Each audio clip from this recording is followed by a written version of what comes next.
المكتب التعاوني للدعوة والإرشاد وتوعية الجاليات بالأحساء.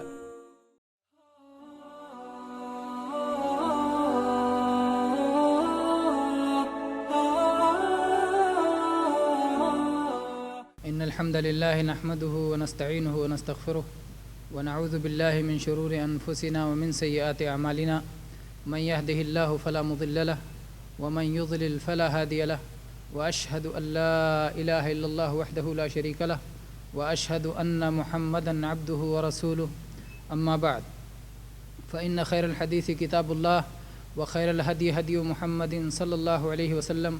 وشر الأمور محدثاتها وكل محدثة بدعة وكل بدعة ضلالة وكل ضلالة في النار۔ میرے بھائیوں،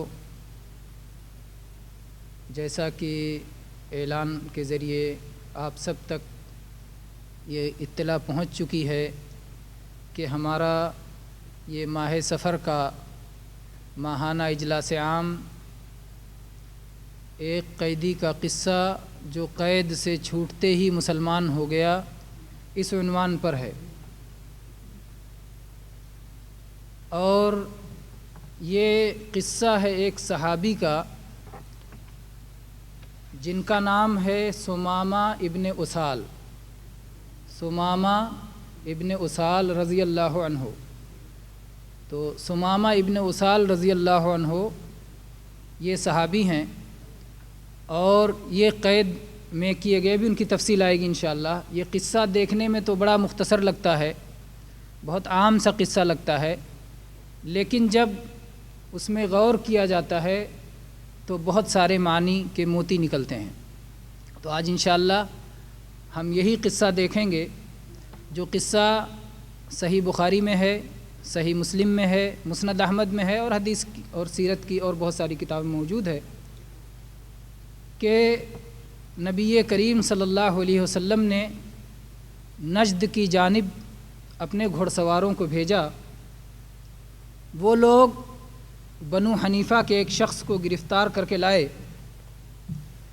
جو یمامہ والوں کا سردار تھا، جس کا نام تھا ثمامہ ابن اسال،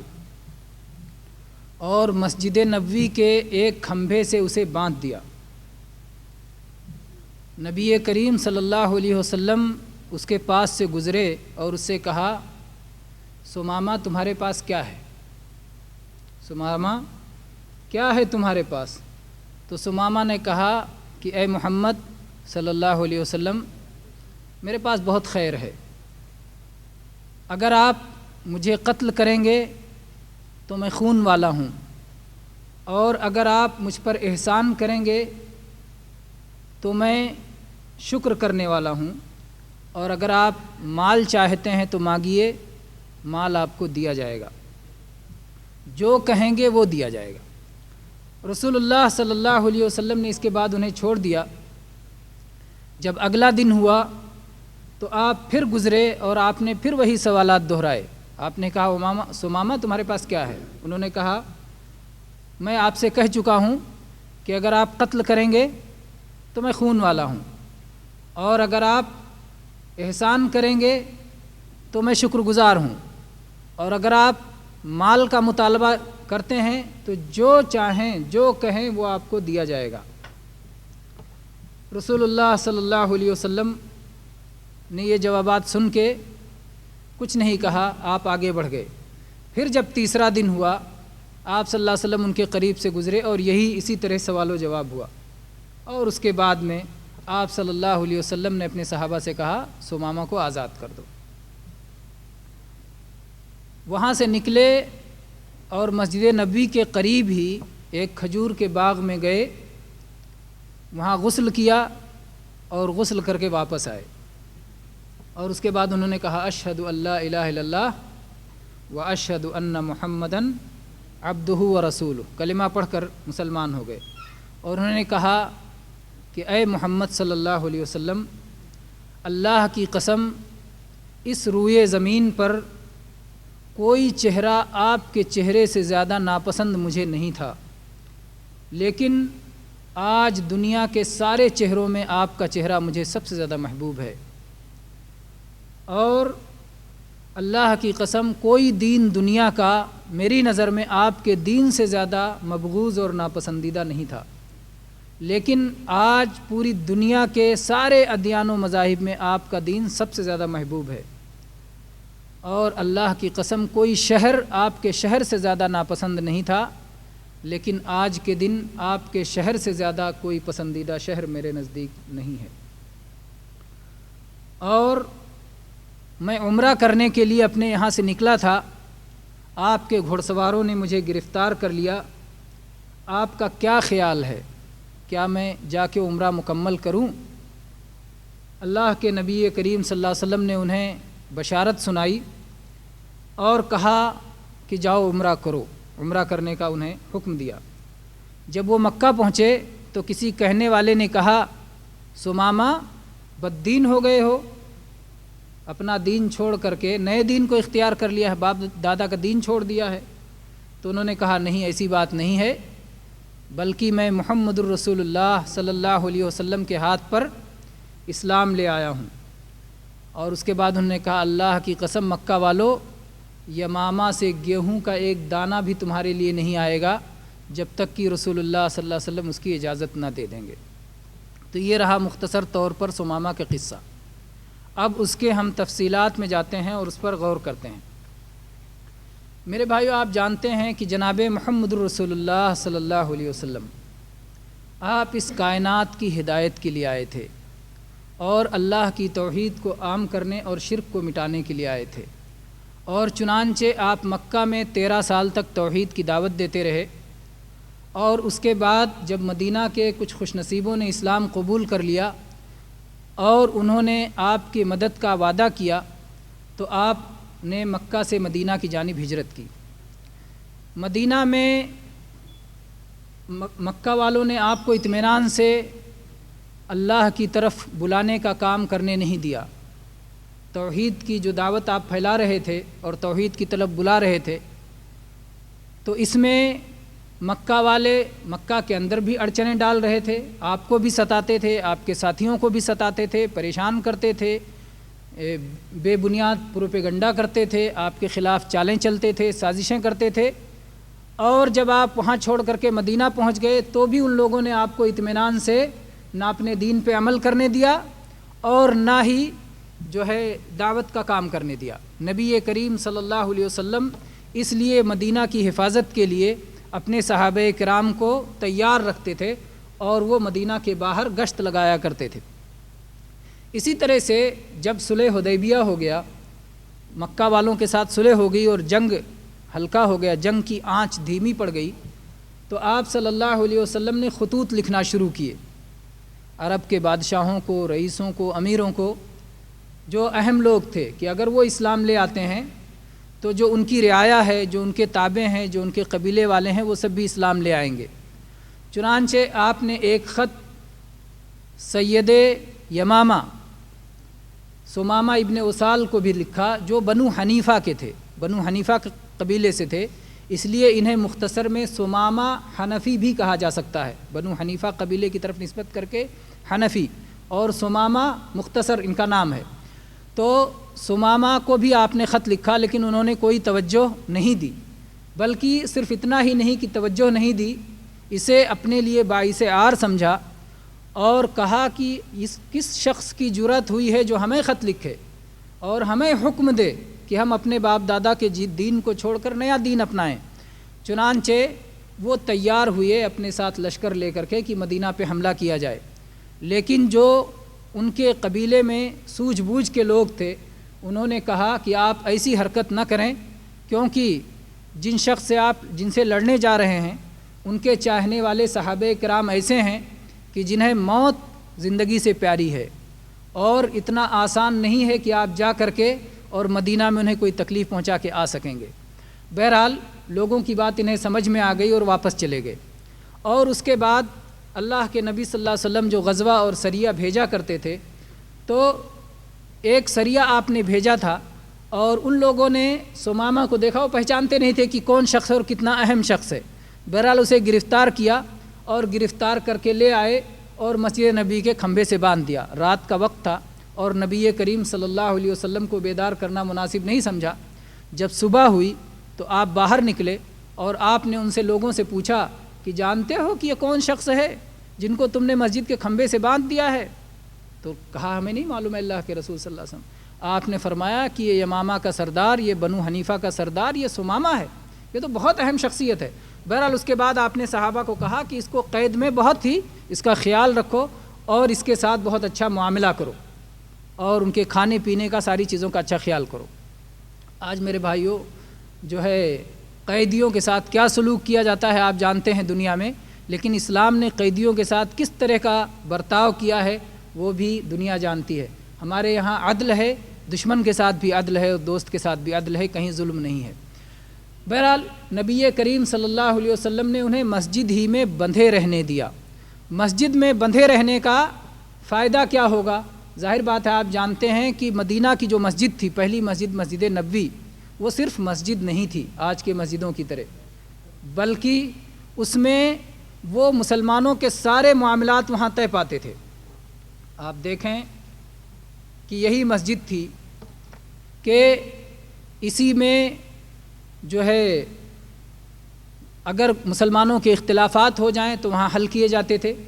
یہاں قرآن پاک کی تلاوت اور تعلیم ہوتی تھی، یہاں پر 5 وقتہ صلاۃ وقت پہ ادا کیا کرتے تھے، یہیں سے مسلمانوں کے تعلق سے مشورے کیے جاتے تھے، صدقہ و زکوٰۃ جمع کر کے وہیں سے تقسیم کیا جاتا تھا۔ مہاجرین جو آئے ہوئے تھے لٹے پٹے غریب اہل صفہ، وہ سب مسجد میں رہا کرتے تھے۔ اسی طرح سے اگر کسی کے پاس گھر نہیں ہوتا تھا تو بے گھر لوگ بھی آ کر کے مسجد میں ہی پناہ لیا کرتے تھے، اور اسی طرح سے اگر مال غنیمت ملتی تھی تو مال غنیمت کو بھی مسجد کے ذریعے ہی تقسیم کیا جاتا تھا، صدقہ فطر بھی مسجد میں جمع کر کے وہاں سے تقسیم ہوتا تھا۔ اسی طرح سے ذکر کی مجلسیں، درس کی مجلسیں بھی مسجد میں ہوتی تھیں، نبی کریم صلی اللہ علیہ وسلم کے خطبے بھی مسجد میں ہوتے تھے۔ تو اس طرح سے یہ مسجد صرف مسجد نہیں تھی بلکہ بہت ساری چیزیں تھیں۔ تو جب مسجد میں انہیں باندھ دیا گیا تو گویا یہ ساری چیزیں دیکھ کر کے مسلمانوں کے عادات، مسلمانوں کے اطوار، قرآن پاک کی تلاوت، درس، حلقہ، یہ سب دیکھ کر کے ان کے دل پہ اثر پڑنا ہی پڑنا تھا۔ جو پروپیگنڈا اسلام کے تعلق سے کیا گیا تھا، محمد رسول اللہ صلی اللہ علیہ وسلم اور آپ کے صحابہ کے تعلق سے کیا گیا تھا، گویا وہ سب کچھ اپنے سامنے دیکھ کر کے، اپنی آنکھوں سے دیکھ کر کے ان کو فیصلہ کرنا تھا کہ ہم نے جو سنا تھا وہ سچ ہے یا جو ہم اپنی آنکھوں سے دیکھ رہے ہیں، کھلی آنکھوں سے دیکھ رہے ہیں سچ ہے۔ تو ظاہر بات ہے آدمی جو اپنے کھلی آنکھوں سے دیکھ رہا تھا، جس کے لیے کوئی بناوٹ نہیں تھی، جو کہ کمزور تھا، رسیوں سے بندھا ہوا تھا، اس کے لیے کوئی مخصوص جو ہے عمل نہیں کیا جا رہا تھا کہ اس کو دکھانے کے لیے کچھ کیا جا رہا ہو، عام عادات کے مطابق مسلمان اپنی اذانیں دیتے تھے، اور ظاہر بات ہے اذان کے کلمات کے جو معانی ہیں، اسی طرح سے صلاۃ میں جو تلاوت کی جاتی ہے، تلاوت کی جو تاثیر ہے، قرآن پاک کی تلاوت سن کر کے کیا کیا اثر پڑتا ہے، یہ سب واقعات آپ جانتے ہیں کہ کیسے جب نجاشی کے سامنے قرآن پاک کی تلاوت ہوئی تو کیا ہوا، نجاشی رونے لگا، یہاں تک کہ اس کی داڑھی تر ہو گئی۔ جبیر ابن مطعم رضی اللہ عنہ جو پہلے مسلمان نہیں تھے، وہ اپنے کسی قیدی کو چھڑانے کے لیے آئے تھے بدر میں، جب وہ مدینہ منورہ پہنچے اور نبی کریم صلی اللہ علیہ وسلم کی تلاوت سنی تو کہتے ہیں وہ آیت آپ نے پڑھی، ام خلقوا من غیر شیء ام هم الخالقون، یا کسی چیز کے پیدا کرنے والے کے بغیر یہ لوگ پیدا ہو گئے ہیں یا انہوں نے خود اپنے آپ کو پیدا کر لیا ہے۔ تو کہا کاد قلبی ان یطیر، ایسا لگ رہا تھا کہ میرا دل اڑ جائے گا۔ آج بھی جو لوگ قرآن پاک کو پڑھتے ہیں، قرآن پاک میں غور کرتے ہیں، قرآن پاک کے معنی میں تدبر کرتے ہیں، وہ اسلام تک اور اس کی سچائی تک پہنچ جاتے ہیں، اور اس کی بے شمار اس کی مثالیں ہیں اور اس کے واقعات ہیں۔ اور پھر وہ تلاوت جو رسول اللہ صلی اللہ علیہ وسلم کی آواز میں تلاوت تھی، کہ جن پر اللہ کا کلام نازل ہوا کرتا تھا، کہ جبریل علیہ السلام جن کے پاس اللہ کا کلام لے کے آتے تھے، تو آپ کی تلاوت کا تو پوچھنا ہی کیا۔ اس لیے آپ کی تلاوت کا جو اثر ہونا تھا، ظاہر بات ہے وہ اور کسی کی تلاوت کا اثر نہیں ہوتا۔ اسی طرح سے آپ کے صحابہ کی تلاوت، بعض ایسے صحابہ جن کے بارے میں نبی صلی اللہ علیہ وسلم کی گواہی موجود ہے کہ انہیں جو ہے زبور علیہ السلام کے مزمار میں سے یا ان کی بانسری میں سے یا ان کی خوش الحانی میں سے اللہ نے خوش الحانی سے نوازا تھا، تو ایسے صحابہ کرام کی تلاوتیں بھی تھیں۔ تو بہرحال جب وہ خود اپنی آنکھوں سے یہ دیکھ رہے تھے کہ مسلمان کیسے صلاۃ پڑھتے ہیں، مسلمان کیسے صدقہ دیتے ہیں، مسلمان کیسے نبی صلی اللہ علیہ وسلم سے محبت کرتے ہیں، مسلمان کیسے اللہ کا ذکر کرتے ہیں، اور اذان کی آواز کیسے بلند کی جاتی ہے، اور اسی طرح سے بہت ساری چیزیں جب انہوں نے اپنی آنکھوں سے دیکھا تو ظاہر ان پر اثر پڑا، لیکن انہوں نے قید کی حالت میں ہوتے ہوئے ان ساری چیزوں کا اقرار نہیں کیا کہ مجھ پر کچھ اثر ہوا ہے۔ نبی کریم صلی اللہ علیہ وسلم جب ان کے پاس سے گزرتے تو ان سے پوچھتے ثمامہ کیا ہے تمہارے پاس؟ ثمامہ نے کہا میرے پاس خیر ہے۔ خیر عربی میں مال کو بھی کہتے ہیں، یعنی بہت مال والا ہوں، یا دوسری چیزیں بھی خیر ہیں میرے پاس، بہت خیر کی چیزیں ہیں۔ پھر پوچھا کہ ثمامہ تمہارا کیا خیال ہے؟ تو ثمامہ کہتے کہ اگر آپ مجھے قتل کر دیں گے تو میں خون والا ہوں۔ اس کا دو مطلب بنتا ہے میرے بھائیو، ایک تو یہ اپنی شان دکھانا اور اپنے مقام و مرتبے کو پہچانوانا کہ میں کوئی معمولی آدمی نہیں ہوں، میرا خون قیمتی خون ہے، اگر مجھے قتل کر دیا جائے گا تو میرے قبیلے کے لوگ بہت بہادر لوگ ہیں، وہ اس خون کو رائیں گا جانے نہیں دیں گے، وہ اس کا بدلہ لیں گے، اور ایک جان کے بدلے میں کئی جانیں قربان ہوں گی، ایک خون کے بدلے بہت سارے خون بہیں گے۔ تو یہ کہہ کر کے وہ ایک طرح کی دھمکی تھی، ان تقتل ذا دم، اگر تم قتل کرو گے تو خون والے کو قتل کرو گے، کوئی معمولی انسان نہیں ہوگا۔ دوسرا معنی اہل علم نے یہ بھی لیا ہے کہ وہ حقیقت پسند انسان تھے، ثمامہ حقیقت پسند انسان تھے، اس لیے انہوں نے کہا ان تقتل ذا دم، اگر آپ قتل کریں گے تو خون والے کو قتل کریں گے، یعنی میں خون کیے جانے کا مستحق ہوں۔ آپ کا خط آیا تھا تو میں نے اس کے ساتھ مناسب سلوک نہیں کیا تھا، میں آپ کی دشمنی پر لگا ہوا تھا، میں آپ کے خلاف چالیں کر رہا تھا، اس لیے ظاہر ہے جب کوئی حاکم اپنے دشمن کو گرفتار کرتا ہے تو اسے حق ہوتا ہے کہ وہ چاہے تو اسے قتل کرے، چاہے تو اس پہ احسان کرے، اور اگر آپ قتل کریں گے تو میں قتل کا مجرم ہوں۔ تو یہ حقیقت پسندی کی طرف اشارہ تھا، تو چاہیں آپ اسے حقیقت پسندی کہہ لیں اور چاہیں آپ اسے یہ کہہ لیں کہ وہ اپنا مقام و مرتبہ بیان کر رہا تھا۔ بہرحال پھر اس کے بعد اس نے دوسرا جملہ کہا وَإِن تُنْعِمْ عَلَى شَاكِرٍ، اور اگر آپ انعام اور احسان کریں گے تو میں احسان فراموش نہیں ہوں، میں شکر گزار ہوں، میں اس کا اچھا بدلہ دوں گا۔ اور اس کے بعد اس نے تیسری بات کہی وَإِن تَسْأَلِ الْمَالَ تُعْطَهْ، اگر آپ کو مال چاہیے تو مال دیا جائے گا۔ اور ظاہر بات ہے وہ کسی غریب قبیلے سے متعلق نہیں تھا، وہ ایسے عرب کے ایسے مالدار قبیلے کا تھا کہ جہاں گیہوں کی پیدائش ہوا کرتی تھی اور وہ پورے عرب میں گیہوں ایکسپورٹ کرتا تھا، وہ گیہوں پہنچاتا تھا، گیہوں کے تاجر تھے، اور ظاہر بات ہے گیہوں عرب کے لیے بہت قیمتی چیز تھی، آج کی طرح نہیں کہ کھجور مہنگا ہے اور گیہوں سستا ہے، اس وقت گیہوں مہنگا تھا اور کھجور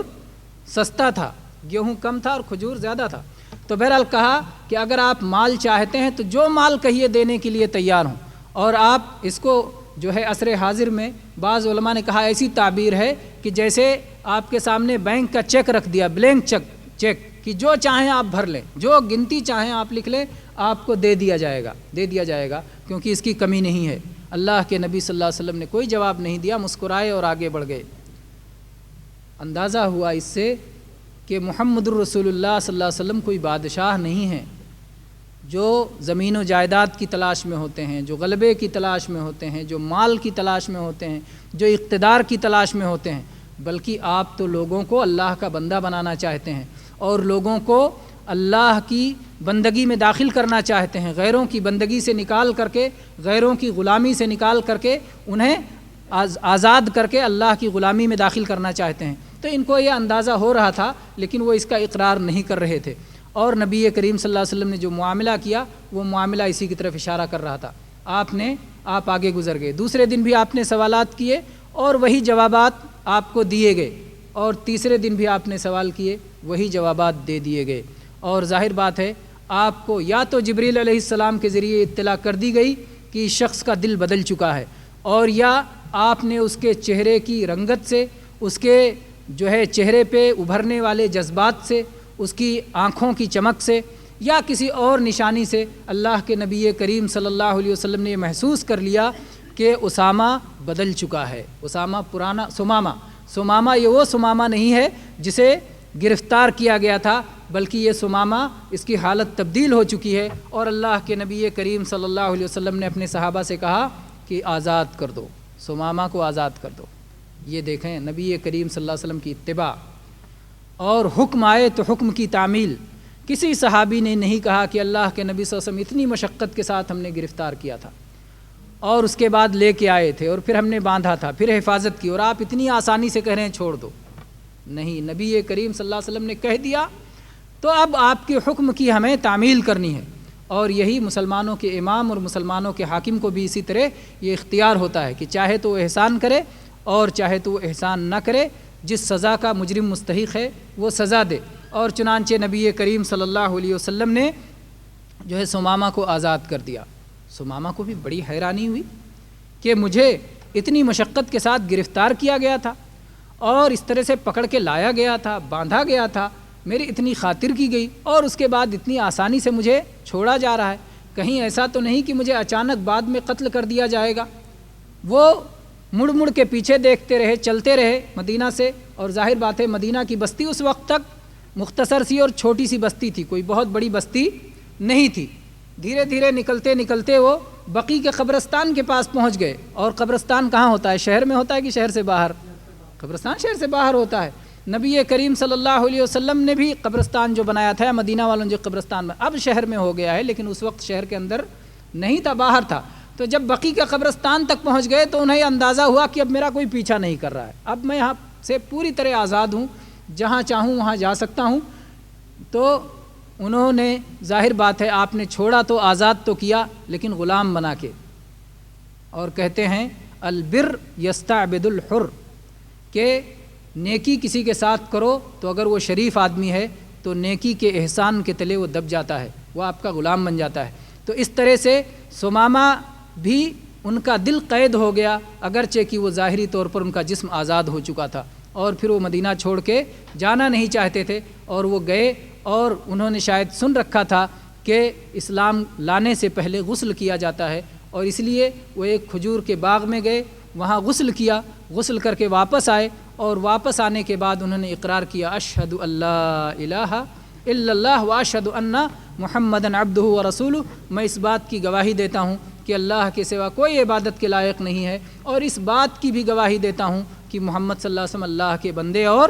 رسول ہیں۔ آپ کے بارے میں جو باتیں کہی جاتی ہیں، یا جو پروپیگنڈے کیے گئے ہیں، یا جو کفار قریش نے اڑا رکھا ہے، یا جو ان کی میڈیا نے جو باتیں پھیلا رکھی ہیں، وہ ساری باتیں میں اپنی آنکھوں سے دیکھ کے ان کو غلط مان چکا ہوں، اور ان کی غلطی مجھ پر واضح ہو چکی ہے، اس لیے وہ اسلام قبول کر لیا۔ میرے بھائیوں، اسلام کا قبول کرنا کوئی معمولی بات نہیں ہوتی ہے، انسان کے اندر ایک انقلاب پیدا کر دیتی ہے، ایک تبدیلی پیدا کر دیتی ہے، اور وہ فوراً اسے احساس ہو جاتا ہے کہ اب میں مسلمان ہو گیا ہوں، اب میں مسلمان ہوں۔ اور مسلمان ہونے کا مطلب یہ ہوتا ہے کہ میں نے جو 2 کلمے پڑھے ہیں یہ مجھے اپنی زندگی میں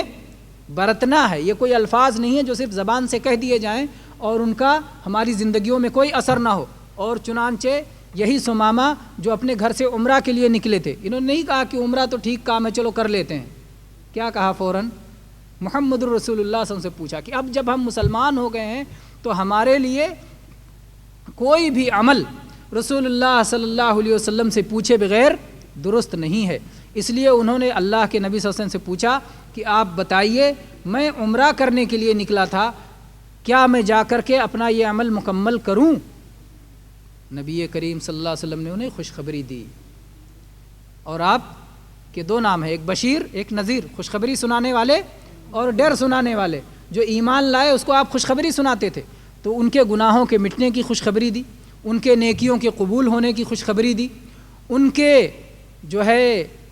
جنت کی ان کے لیے خوشخبری دی، بہت ساری خوشخبریاں دیں آپ نے، ان کو خوشخبری دی، اور آپ نے کہا کہ جاؤ عمرہ کرو، جاؤ عمرہ کرو، آپ نے انہیں عمرہ کرنے کا حکم دیا۔ آپ جانتے ہیں کہ حج اور عمرہ یہ ابراہیم علیہ السلام کی سنت ہے، اور عرب کے لوگ نبی کریم صلی اللہ علیہ وسلم سے پہلے حج اور عمرہ کیا کرتے تھے، لیکن انہوں نے ابراہیم علیہ السلام کے دین میں اپنی طرف سے بدعتیں ایجاد کر لی تھیں، اور اس کی وجہ سے حج کا چہرہ بھی بگاڑ دیا تھا، عمرہ کا چہرہ بھی بگاڑ دیا تھا۔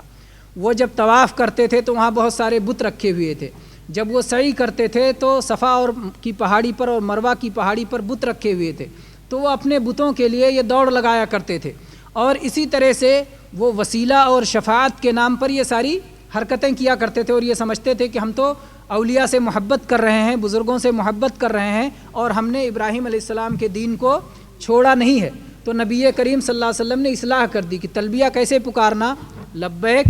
اللہم لبیک لبیک لا شریک لک لبیک، ان الحمد والنعمت لک والملک لا شریک لک، یہاں تک آپ نے کہا بس یہیں تک تلبیہ پڑھو۔ وہ لوگ اور آگے بھی پڑھا کرتے تھے جس سے آپ نے روک دیا۔ آگے وہ کیا پڑھتے تھے؟ الا شریکا هو لک تملکہ وما ملک، وہ کہتے تھے ہاں آپ کے وہ شریک ہیں جو آپ کے خاص بندے ہیں، ہوا لک جو آپ کے مخصوص بندے ہیں، آپ ہی کے بندے ہیں، وہ آپ کے شریک ہیں۔ تملکہ وما ملک، وہ کسی چیز نہیں ہے، مالک تو آپ ہیں لیکن آپ کے دینے سے انہیں ملا ہوا ہے۔ تو وہ سمجھتے تھے کہ عطائی اختیارات ہیں، یہ عطائی اختیارات ہیں اور اس کے ذریعے سے وہ اللہ تبارک و تعالیٰ سے ہماری باتیں منوا سکتے ہیں اور ہمیں اللہ کے قریب کر سکتے ہیں، اور ان کے وسیلے ہی سے ہمیں خیر و برکت ملے گی اور ان کے وسیلے ہی سے ہمیں اللہ کا قرب ملے گا۔ تو یہ جو بدعت انہوں نے ایجاد کر رکھی تھی، اللہ کے نبی صلی اللہ علیہ وسلم نے اس بدعت کا خاتمہ کر دیا۔ البتہ عمرہ اس کو ختم نہیں کیا، حج اس کو ختم نہیں کیا۔ تو یہ تبدیلی آ گئی ثمامہ رضی اللہ عنہ کے اندر کہ وہ فوراً سمجھ گئے کہ مسلمان ہونے کے بعد اب مجھے تمام چیزیں پوچھ پوچھ کے کرنا ہے، رسول اللہ صلی اللہ علیہ وسلم کے کہنے کے مطابق، بتانے کے مطابق، آپ کی شریعت کے مطابق ہی کرنا ہے۔ اس لیے انہوں نے پوچھا کہ میں عمرہ کے لیے نکلا تھا اور عمرہ بظاہر خیر ہے، تو کیا میں یہ خیر کا کام کروں یا نہ کروں؟ کیونکہ آپ بتائیں گے تو خیر ہوگا، اگر آپ روک دیں گے تو وہ خیر نہیں رہ جائے گا۔ یہ ہمارے سامنے یہ ہمارے سامنے معیار ہونا چاہیے اور یہ پیمانہ ہونا چاہیے کہ رسول اللہ صلی اللہ علیہ وسلم نے کہا تو خیر ہے، اور آپ نے اگر روک دیا تو خیر نہیں ہو سکتا، اگرچہ ہمیں اس میں خیر نظر آئے۔ اور یہی ہمیں تعلیم دی گئی ہے قرآن پاک کے ذریعے سے۔ اللہ تعالیٰ نے فرمایا یا ایھا الذین آمنوا لا تقدموا بین یدی اللہ ورسولہ، اے ایمان والو اللہ اور اس کے رسول سے آگے نہ بڑھو۔ آگے بڑھنے کا ایک تو رسول اللہ صلی اللہ علیہ وسلم جب زندہ تھے تو آپ کے آگے کوئی نہ چلے، ایک معنی یہ ہو سکتا تھا، اور آگے بڑھنے کا دوسرا مطلب یہ ہے کہ جب کوئی مسئلہ آئے ہمارے سامنے تو اس مسئلے میں رسول اللہ صلی اللہ علیہ وسلم کی بات آنے سے پہلے ہم اپنی طرف سے بات کہنے لگیں تو گویا ہم آگے بڑھ گئے۔ اس لیے ہمیں انتظار کرنا چاہیے، جب بھی کوئی ہماری زندگی کا مسئلہ ہو تو ہمیں انتظار کرنا چاہیے کہ ہم دیکھیں کہ اس سلسلے میں اللہ کی بات کیا ہے، ہم دیکھیں کہ اس سلسلے میں رسول اللہ صلی اللہ علیہ وسلم کی بات کیا ہے، اور پھر اس کے مطابق ہمیں اپنی زندگی گزارنا چاہیے، ان حکموں کی تعمیل کرنا چاہیے اور ان سنتوں پہ چلنا چاہیے۔ تو ثمامہ نے کیا کیا؟ اللہ کے نبی صلی اللہ علیہ وسلم نے انہیں عمرہ کی اجازت دی اور وہ عمرہ کے لیے چل پڑے۔ اس کے بعد میں ثمامہ نے عمرہ پہ جانے سے پہلے ایک بات کہی۔ میرے بھائی عرب بڑے صریح ہوتے تھے، آج کے لوگوں کی طرح نہیں کہ جس سے چاہو تعریف کروا لو، بہت آسان ہے، آج کسی سے بھی چاہو تعریف کروا لو اور جھوٹی تعریفیں کرنے والے بہت مل جائیں گے، لیکن عرب میں یہ حالت نہیں تھی۔ تو جب ثمامہ نے کہا کہ اے محمد صلی اللہ علیہ وسلم، آپ کی بستی میرے نزدیک دنیا کی ساری بستیوں سے زیادہ مبغوض اور ناپسندیدہ تھی، اور آج وہ دنیا کی ساری بستیوں سے زیادہ محبوب ہے، تو یہ ان کے دل کی آواز تھی۔ وہ اس معاملے میں سچے تھے، جو پہلے حالت تھی اس حالت کا بیان کیا، اور جو حالت بعد میں ہوئی اس حالت کا بیان کیا۔ آپ سب سے زیادہ ناپسند تھے لیکن آج آپ سب سے زیادہ محبوب ہیں، آپ کی بستی سب سے زیادہ ناپسند تھی لیکن آج وہ سب سے زیادہ محبوب ہے، آپ کا دین سب سے زیادہ ناپسند تھا لیکن آج آپ سب سے زیادہ محبوب ہے۔ تو انہوں نے جو یہ بات کہی، اس سے معلوم ہوتا ہے کہ ایمان اور اسلام کو اپناتے ہی یہ تبدیلی ہمارے اندر آ جاتی ہے کہ جن چیزوں کو ہم ناپسند کیا کرتے تھے وہ ہماری پسندیدہ چیزیں بن جاتی ہیں، جن چیزوں سے ہم نفرت کیا کرتے تھے وہی ہماری محبوب چیزیں بن جاتی ہیں۔ لیکن ایسا ضروری نہیں ہے، سب کے ساتھ ایسا ضروری نہیں ہے، اس لیے کہ ہر کسی کا دل اتنا بڑا انقلاب قبول کرنے کے لیے اتنے جلدی آمادہ نہیں ہوتا۔ بہت سارے لوگ ایسے ہوتے ہیں جن کے پاس کچھ بقائے رہتے ہیں، اور اسی لیے دھیرے دھیرے جیسے جیسے اسلام ان کے دلوں میں اترتا جاتا ہے اور اسلامی تعلیمات وہ سیکھتے جاتے ہیں، ویسے ویسے ہی وہ اس میں مضبوط ہوتے جاتے ہیں، اور جس کفر اور شرک میں وہ پڑے ہوئے تھے اس سے نفرت بڑھتی جاتی ہے، اور دین اسلام اور توحید اور شریعت سے ان کی محبت بڑھتی جاتی ہے۔ جیسے اس کی آپ سے ایک مثال کے ذریعے میں آپ کو یہ بات سمجھاؤں کہ جیسے مثال کے طور پر کوئی شخص جو گائے کی عبادت کیا کرتا تھا وہ مسلمان ہو جاتا ہے، تو فوراً مسلمان ہوتے ہی گویا وہ اس بات کا اقرار کرتا ہے کہ گائے میری معبود نہیں ہے، وہ جانوروں میں سے ایک جانور ہے جس کا گوشت کھانا ہمارے لیے حلال ہے، اسے اللہ نے ہمارے لیے پیدا کیا ہے، لیکن ضروری نہیں ہے کہ وہ گائے کا گوشت کھانے پر اپنے آپ کو آمادہ کر سکے، ایسا ضروری نہیں ہے، کیونکہ اس نے اتنے دنوں سے نہیں کھایا، اس کی طبیعت اس حساب سے بن چکی ہے، اس کی اسی پر تربیت ہوئی ہے، اسی پر پرورش ہوئی ہے، تو اسی لیے اس کو مجبور نہیں کیا جائے گا۔ بہت سارے لوگ یہ سمجھتے ہیں کہ نہیں، مسلمان ہوا تو جب تک گائے کا گوشت نہیں کھائے گا مسلمان نہیں ہوگا، تو یہ تصور درست نہیں ہے۔ ہاں، یہ اسے ماننا ضروری ہے کہ گائے یہ معبود ہونے کے لائق نہیں ہے، بلکہ وہ ایک حیوان ہے۔ اللہ تبارک و تعالیٰ نے جس طرح اور حیوانات کو پیدا کیا ہے، اسی طرح سے وہ بھی اللہ کی ایک مخلوق ہے، فائدہ مند مخلوق ہے، وہ ہمیں دودھ دیتی ہے، وہ ہمارے لیے غذا بھی ہے، اور اسی طرح سے اس میں ہمارے لیے اور دوسرے فائدے ہیں، جیسے گائے کا جو نر اور مادہ، اس میں دو قسمیں ہوتی ہیں، نر سے ہم کھیتی کا کام لیتے ہیں، اور اس طرح سے بہت سارے فائدے اللہ تبارک و تعالیٰ نے اس میں رکھے ہیں، تو ایک مفید جانور ہے۔ تو بہرحال یہ ساری چیزیں اس کو سمجھ میں آئیں گی، لیکن ضروری نہیں ہے کہ وہ ایمان کے اعلیٰ درجے پر پہلے ہی دن پہنچ جائے اور پہلے ہی دن ساری چیزوں سے اعلیٰ قسم کی محبت ہو جائے اور ساری چیزوں سے دوسری طرف ساری چیزوں سے سخت نفرت ہو جائے۔ اسی طرح سے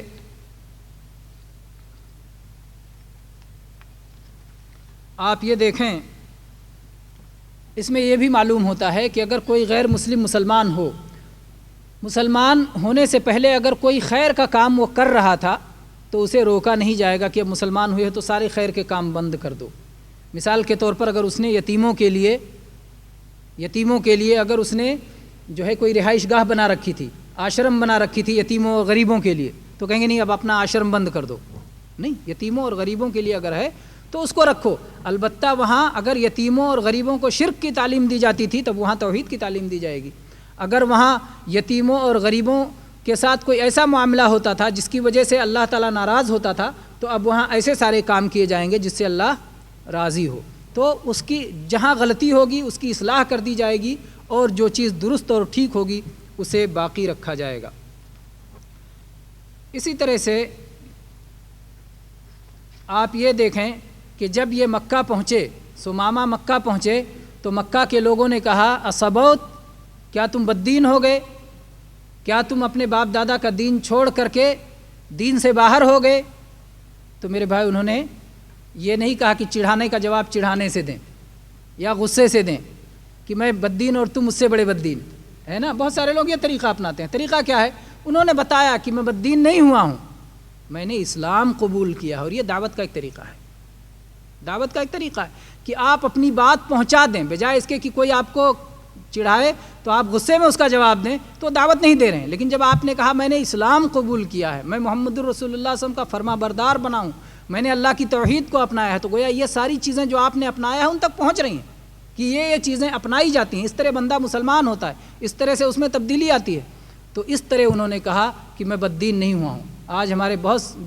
آج ہی طریقہ ہے کہ آپ جو ہے اگر تبدیل ہوتے ہیں، یہاں مثلا کوئی شخص غیر مسلم یہاں آتا ہے اور اس کے بعد میں اللہ تبارک و تعالیٰ اسے توفیق دیتا ہے کہ وہ مسلمان ہو جائے، تو اس کے گھر والے یا اس کے جاننے والے یا یہیں موجود اس کے دوست احباب کہیں گے بددین ہو گیا، باپ دادا کا دین چھوڑ دیا، تو اس کو کیا جواب دینا چاہیے کہ بددین نہیں ہوا ہوں، میں نے سچے دین کو قبول کیا ہے، میں نے اللہ کے محبوب اور پسندیدہ دین کو قبول کیا ہے، میں مسلمان بنا ہوں، میں نے اشہدو ان لا الہ الا اللہ اشہدو ان محمد رسول اللہ کا اقرار کیا ہے، میں 5 وقت اللہ کے لیے صلاۃ ادا کروں گا، میں غریبوں کے لیے اپنے مال میں زکوٰۃ ادا کروں گا، میں اللہ کے گھر کعبہ کا حج کرنے جاؤں گا، میں رمضان کے مہینے میں اللہ کے حکم کی وجہ سے صوم رکھوں گا۔ یہ سب اسے بتانا چاہیے تاکہ ایک طرح کی دعوت بھی ہو۔ اسی طرح سے اگر کوئی شخص مسلمانوں کے درمیان بدعتوں میں تھا اور اس کے بعد اس کو اللہ نے توفیق دی کہ وہ سنت کو قبول کر لے، تو لوگ اس پر بھی اسی طرح کے طعنے کستے ہیں، کہتے ہیں کہ تم سعودی عرب کیا گئے، وہاں پہنچ کر کے تم وہابی ہو گئے، یا تم وہاں پہنچ کر کے غیر مقلد ہو گئے۔ تو اس کا جواب جو ہے غلط انداز میں دینے کے بجائے کہیں کہ دیکھو میں موحد ہوا ہوں، میں سنی ہوا ہوں، میں جو ہے یعنی جو چیز آپ نے اختیار کیا ہے اس کو میں متبع سنت ہوا ہوں، یہ بتائیں آپ کو کہ میں نے توحید کی اس صحیح شکل کو اپنایا ہے جس شکل کو صحابہ کرام اپنایا کرتے تھے، میں نے سنت کی اتباع کی ہے جیسے صحابہ کرام اور ائمہ دین نے سنت کی اتباع کی دعوت دی ہے۔ تو اس طرح سے بتایا جائے، نہ کہ ان کے اندر کمیاں تلاش کر کے ان کی کمیوں کو بیان کرنا شروع کر دیا جائے، کیونکہ اگر ایسا کیا جائے گا تو ظاہر ہے کہ وہ حق پر آنے والے نہیں ہیں بلکہ وہ ضد میں پڑ جائیں گے اور اس کی وجہ سے وہ حق کی طرف نہیں بڑھیں گے۔ تو یہ طریقہ ہے، اور یہ اس واقعے سے ہمیں یہ سمجھ میں آتا ہے ثمامہ کے واقعے سے کہ ثمامہ نے کہا میں محمد رسول اللہ صلی اللہ علیہ وسلم کے دین پر ایمان لایا ہوں۔ اور اسی طرح سے میرے بھائیوں، ثمامہ کو مسجد میں باندھا گیا، جب باندھا گیا تھا تو وہ مسلم تھے یا کافر؟ کافر تھے۔ کافر اس سے معلوم ہوتا ہے کہ مسجد میں مسلمانوں کی اجازت سے داخل ہو سکتا ہے۔ ہمارے یہاں غیر مسلموں میں اسلام نہ پہنچنے کی بہت بڑی وجہ یہ ہے کہ ہم نے غیر مسلموں کو مسجدوں کے قریب نہیں آنے دیا، جب کہ حالت یہ ہے کہ غیر مسلم یہ سمجھتے ہیں کہ جو مسلمان ہیں، جو دیندار ہیں، یہ اللہ کے پیارے بندے ہیں اور یہ دعا کرتے ہیں تو اوپر والا ان کی دعاؤں کو سنتا ہے، یہ وہ مانتے ہیں۔ اور اسی لیے ہماری مسجدوں کے سامنے ان کی عورتیں بچوں کو گود میں لے کر کے قطار لگائے ہوئے ہوتی ہیں، لائن لگائے ہوئے ہوتی ہیں کہ جو مصلی مسجد سے باہر نکلیں گے وہ ابھی دعا پڑھ کے ہمارے بچے پہ دم کریں گے تو ہمارے بچے کو شفا حاصل ہو جائے گی۔ تو گویا انہیں یقین ہے کہ جو ان کا رب ہے اور جس کی یہ عبادت کر رہے ہیں، مسجد میں پہنچ کر صلاۃ ادا کر رہے ہیں، وہ ان کی دعاؤں کو سنتا ہے اور اس کے ذریعے سے شفا دیتا ہے۔ لیکن ہماری یہ کمی کہ ہم ان کو یہ نہیں کہہ سکتے کہ وہ صرف ہمارا رب نہیں ہے، وہ تمہارا بھی رب ہے، وہ صرف ہمارا خالق نہیں ہے، وہ تمہارا بھی خالق ہے، تمہارے باپ دادا کی بھی وہی خالق ہے، وہی رب ہے اور وہی معبود ہے جس کی تمہیں بھی عبادت کرنا چاہیے۔ اور وہ دین جس پہ ہم چل رہے ہیں وہ صرف ہمارا دین نہیں ہے، وہ دین ساری انسانیت کا دین ہے، وہ سارے جناتوں کے لیے بھی ہے، سارے انسانوں کے لیے بھی ہے۔ دنیا کا کوئی گوشہ اور کونا ایسا نہیں ہے کہ جس کے لیے یہ دین نہ ہو، یہ دین سب کے لیے ہے، یہ اللہ کا دین ہے، یہ رب کا دین ہے، یہ سب کے لیے ہے۔ اس لیے تم بھی اس میں داخل ہو سکتے ہو، اور اس میں داخل ہونے کے بعد تم بھی اس اللہ کے قریب بن سکتے ہو، اللہ کے ولی بن سکتے ہو، اور تم بھی اپنے بچوں پر اور اپنے اوپر اور اپنے مریضوں پر پڑھ کر کے دم کر سکتے ہو۔ تو یہ بہت بڑی غلطی ہوئی جو ہمارے یہاں کہ مسجد کے قریب سے اگر غیر مسلم، تو کہیں گے نہیں غیر مسلم اینٹ بھی نہ چھوئے مسجد کی، باہر غیر مسلم سیڑھی پر بھی نہ آئے مسجد کے۔ اتنا زیادہ ہم نے دوری بنا کے رکھی ہے، بجائے اس کے کہ ہم یہ سمجھیں کہ انہیں ہمیں دعوت دینی ہے، انہیں ہمیں مسلمان بنانا ہے، انہیں ہمیں اللہ کی جنت میں لے جانا ہے، جہنم سے انہیں بچانا ہے، انہیں دین اسلام پہ لانا ہے، محمد الرسول اللہ صلی اللہ علیہ وسلم کا متبع اور پیروکار بنانا ہے۔ یہ سمجھنے کے بجائے ہم نے ان کے ساتھ میں دشمنی کی دیوار کھڑی کر رکھی ہے، دشمنی کی عداوت کی خلیج کھڑی کر رکھی ہے۔ عداوت ہمیں ان کے شرک سے ہونا چاہیے، عداوت ہمیں ان کے کفر سے ہونا چاہیے، عداوت ہمیں ان کے ناحق رسم و رواج سے ہونا چاہیے، عداوت ہمیں ان کے ظلم و زیادتی سے ہونا چاہیے جو ان کے سماج میں پایا جاتا ہے۔ ان سب سے عداوت ہونا چاہیے، نہ کہ خود ان سے عداوت جس کی بنا پر ایسی عداوت جس کی بنا پر ہم انہیں دعوت بھی نہ دے سکیں۔ ایسی عداوت نہیں ہونا چاہیے کہ جس کی بنا پر ہم انہیں دعوت نہ دے سکیں اسلام کی۔ وہ عداوت جو دعوت کی راہ میں رکاوٹ نہ ہو، وہ چاہیے جو دعوت کی راہ میں رکاوٹ نہ ہو۔ تو جب اور چنانچہ آپ دیکھیں گے کہ جب ہمارے جو ہے مسجدوں میں درس ہوتا ہے، تعلیم ہوتی ہے، قرآن پاک پڑھا جاتا ہے، حدیثیں پڑھی جاتی ہیں اور لوگ اس کو سنتے ہیں، تو اس کے ذریعے کتنے لوگ اسلام قبول کرتے ہیں۔ ہمارے یہاں اسلام نہ پھیلنے کی ایک وجہ یہ بھی ہوئی ہندوستان میں کہ خطبے عربی زبان میں دے دیے جاتے ہیں۔ جمعہ کا تو ایک دن ملتا ہے تعلیم کا،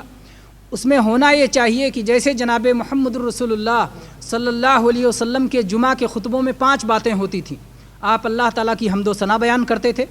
آپ نبی صلی اللہ علیہ وسلم پر صلاۃ و سلام بھیجتے تھے، آپ قرآنی آیات کی تلاوت کرتے تھے، آپ اپنے صحابہ کرام کو واعظ و نصیحت کرتے تھے، اور آپ خطبے کے اندر دعائیں کرتے تھے۔ یہ 5 چیزیں آپ کے خطبے کا حصہ ہوا کرتا تھا۔ تو اس طرح سے جو واعظ و نصیحت کا حصہ ہے وہ ہم نے غائب کر دیا، اور عربی